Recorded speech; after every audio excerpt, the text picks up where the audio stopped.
All right, so welcome back. It is episode 8 of the 11Tenths podcast. I'm here with owner-operator Randy Spar of 11Tenths Racecraft. I am David Balazic, also known as Milk for Coffee.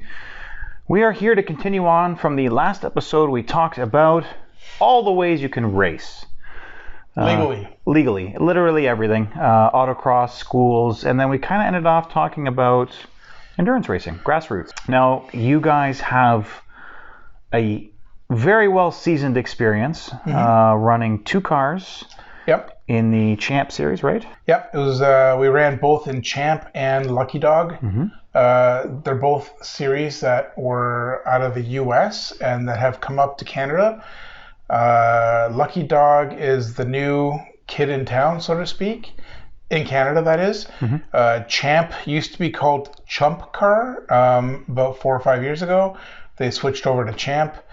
And they're almost the same. I would say Champ Car has a different classing designation as opposed to the Lucky Dog. Lucky Dog's more brackets. So if you're this fast, you go into like this group, and then if you're slow enough, you go into the different groups. That's how Lucky Dog is. How many groups are there? I believe there's 4. Okay. There's four groups. And Champ Car, it's a point system with Champ. So every car is allowed 500 points.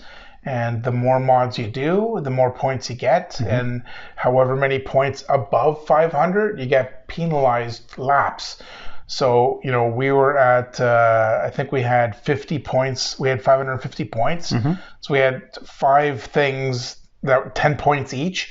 We started 5 laps back. Okay. So we were 5 laps behind the lead car on the beginning of a 14 or 15 or 16-hour race. So these endurance races, depending on the track, they're usually like either a 7-8, double 7, or double 8, or 24 hours straight, depending on the venue again. Double 7, double 8. 7 hours, 8 hours. 7 hours on the Saturday, 8 hours on the Sunday, or it depends on where and how. So let's talk about first. So high level, this is grassroots. Anyone can basically join this. Yeah, actually, so you don't need a license. So a lot of people are like, oh my God, I'm gonna get out there and somebody's gonna plow into me. And to be honest with you, there are like next to no incidences. Everyone is extremely respectful of everyone. They know, like, this isn't a sprint. There's if there's no one's taking stupid chances, because you're out there for 15 hours. So if you can't pass the guy in this corner or next corner or whatever, it might take 2 or 3 laps, and then you'll eventually pass him. Yeah. And that's what's great about it. And that's the fun of it. Everyone's out there with, basically 200 horsepower. And so, you're not doing like the most ridiculous speeds. And this is where, a lot of like our name, the Racecraft, this is where you learn your racecraft. When you're out there for hours on end and you're in a field of 105 other cars, like literally 105 cars on the track at once. You're surrounded by racers at all times. There's faster cars going past you. There's slower cars. There's ones that you're actually battling in your class, and you learn your craft. So you're coming up to a corner, and you're like, okay, this guy is like understeering. I'm gonna like basically outbrake him, and or like he's got a faster exit because he's driving a little Honda and they have like less weight. So you learn your craft. Every car that you come up on, you try and figure out, their driving style, their dynamics of the car, where their fault is, how can I pass this guy? And it's incredible. The racing is absolutely incredible. So let's dial back. How do you get into it? So I want to talk a little bit, obviously, about the 11Tenths program, right? Yeah. So you guys have actually, let's start right with the cars. Okay. You guys have built 2 cars for this specifically. Yeah. What does it take to build? So we started with a couple of E46s. Initially wanted E36s, but good luck finding a clean E36, because everyone that has a clean E36 wants the most amount of money for it. It's ridiculous. So we're just like, well, what is out there? And it just so happened that a couple of years ago, the car became old enough where we could actually enter the E46 platform. Okay. So we have 2 330 CIs that we entered and we built. So we built up these cars. And so what you need is there's a specific there's quite a rule book, because you have to build the car to the rule book. Right. The car performance-wise is pretty much stock. Everything is being replaced for reliability purposes. So we've changed everything stock, but we've changed it all. So new springs, new shocks, new ball joints, new control arms, new water pump, new power steering pump, like new starter, all new gaskets, new oil pump. We did do the oil pump gear, which is a common thing on the M54 motors. Yep. Preventive stuff, the clutch is new. All the bushings are new. They're stock. They're not poly bushings, because again, the poly bushings will give you a penalty in points. One of the cars had a subframe reinforcement done from a previous owner, and that was 10 of the 50 points that we were over was because of the subframe reinforcement. Okay.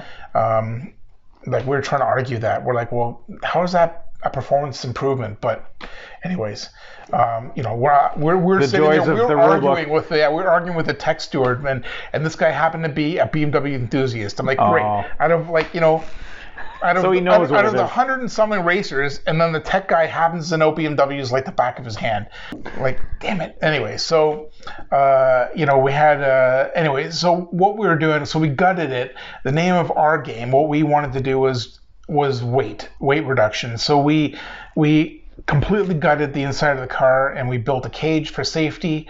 But even like the inside skin, like the car we weighted 2,500 with the driver. That's what it ended up weighing for a 330 Ci. It's incredibly light, because wasn't it start at like 3,300 pounds before driver? Yeah, we lost a lot of weight. Yeah. I mean, there was no windows, basically just a windshield, not even a dashboard. We just had the factory cluster on the front.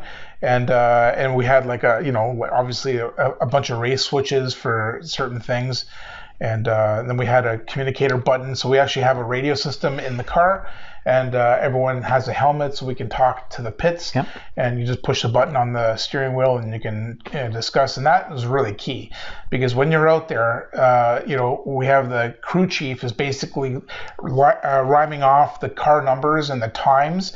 Because a lot of times you're out there and there's a lot of cars, 100 cars, you don't know exactly who you're racing. So, we're like, okay, you're coming up on car number 38. So, he's in your class. So you want to make sure that you're actually, who you're battling racing against. Is your class. So, it's really fun. You can also radio back if there's an incident, or we can actually tell you if there's an incident. Then you can come in and pit early. If you watch F1, you'll know what as soon as the yellow comes out, you come in and pit, because you have to slow down anyways, and you might as well use that opportunity. Now the pit stops. So I'm jumping into this, right? Just because there's quite passionate about it. There's a lot. There's a lot of ground to cover. But the program, we have two cars, and it's a arrive and drive program. So we ask that the drivers have some sort of track experience. We don't want somebody that's completely green going out there and risking the car and risking their health and safety. There is one thing, because it's an endurance race, and I'll start by throwing this in here now. Yeah. There's numerous drivers to a car. There's 4 drivers per car. Yeah. You don't want to be the guy or girl that doesn't let the second, third, or fourth driver lose their stint. Right. Everyone pays, right? So if you're interested in this, contact us. We'll discuss payment for the arrive and drive. So basically, the whole model is that you show up to the race weekend. We expect you to have fire retardant clothing. Your gloves, balaclava, your helmet's got to be spec'd. You got your shoes, your socks, and then that's all you need, really. So you just want to be safe and ready to go. You're in charge of getting to the venue. So if the venue is at Calabogie, you got to somehow get up there. You got to fend for your food and your lodging and everything. We're just providing the whole experience there at the track. Yeah. So your entry is paid for. The crew, the pit crew is there. The fuel, the consumable. So your brake pads, the brake, the tires, the fueling. That's all included in the package. And we even have an insurance waiver as well, and an insurance policy that we offer. So that if there is a catastrophic damage done, that you're covered. And That way you don't have to worry too much about, The goal is to get you out there and driving. And if you want to, there's nothing, we talked about it last episode in terms of all the different ways to race, but there's nothing more visceral than being door to door. And this is the easiest way and one of the safer ways to be door to door. Exactly. And, for you to go ahead and purchase the car and then build the whole car up and then replace all these parts to make it reliable, I mean, you're out of easily $20,000 versus, like 10% of that just to experience it. So we have return drivers that love the program and they keep coming back because they want to experience it, but they live in a condo downtown. They don't have room for a tow vehicle and a race car and then wrenching on it and all this stuff. I mean, that's why we have the arrive and drive. So you come and we take care of all that stuff, and you get basically about 4 hours of seat time on a weekend. Because it is, it's like a double 8 split between 4 drivers. Each driver gets like a 2-hour stint on one day and then a 2-hour stint on the second day. That's a lot of driving. That's a lot of racing. 2 hours of adrenaline-filled racing. Yeah. Trust me, after, a lot of drivers are like, after 90 minutes are like, how many more laps on the radio? We're like, hang in there, you know what I mean? Because a lot of people just don't experience that. They go to a lapping day or driving to school. It's like 20-minute session. You know what I mean? You come in and you have your pop and you talk to the guys and stuff, but you're out there, with 100 you're other giving cars. It straight. At the limit for that time, and on a hot day, we some of our drivers have a cool suit. We also have a cool shirt system in the car that you plug in. So you have basically ice water coursing through your suit to keep you cool. And some of them have a hydration bottle going in. Because some of these races, like when we raced at Shannonville, it must have been 40 degrees with a Humidex. It was like the hottest day. And one of our cars, the motor mount actually melted on it because of the heat, and the whole motor shifted. And and then it caused the hose and the cooling issue, and it was all just because the motor mount melted.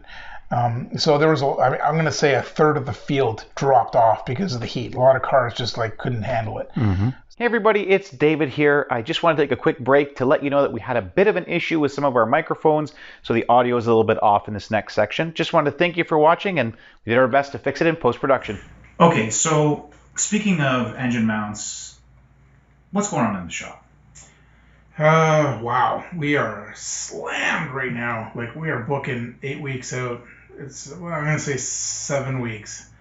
It's just that season where everyone, all the procrastinators are coming out of the woodworks and I want to get warm this weather, done, let's go. And we're overwhelmed with work. But right now we've got a beautiful E46 M3 coupe in. It's in for rod bearings, subframe reinforcement kit, and SMG conversion to manual. We call it the trifecta. It's basically all 3 things that... the standard 3. Yeah, it's like... 3 for the 3. The SMG guy just, wants the manual and doesn't want to deal with any of those SMG pump issues or the shifting. And, of course, the other 2 are preventive maintenance. So we're doing that. We call it the trifecta, like I was saying. So we're doing that this week. We were talking about this a little bit, where it really is, it's a busy season. Yeah. It's been a perfect storm of, obviously, we all know what's out there going on in the world right now, but that's delayed manufacturing of parts and services. Parts are hard to get. And it's not just that, it's not just delays from, manufacturers making stuff. It's because people are ordering it, and that's the thing. It's heyday. People aren't traveling and they're spending money on their cars and whatnot. So it's a perfect storm. If you're part of it. We're all part of it. But that's the thing. Make sure you book yourself in. One thing we wanted to touch on too is in preparing for spring, if you're not part of our email list, we do general articles that we send out monthly, and we also have that on the steering column along with our podcast here on the 11tenths.ca website. So be sure to check that out as well. Yep.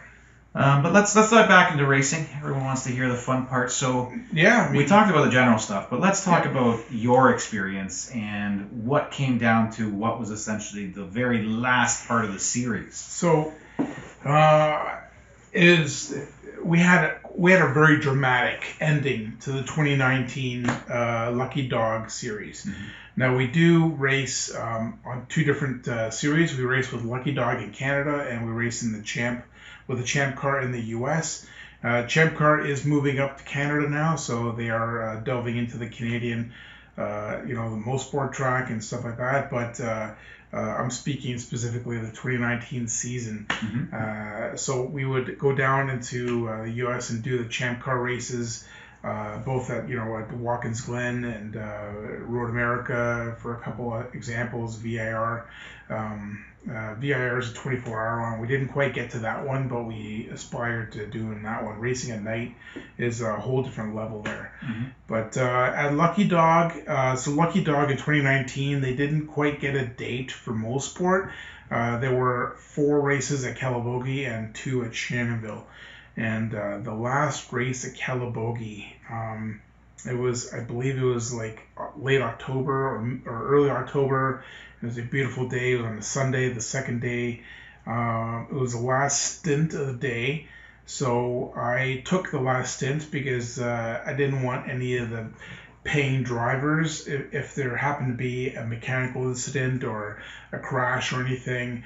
It wasn't a big deal if I didn't race. I want to make sure that the drivers all had their track time, their seat time.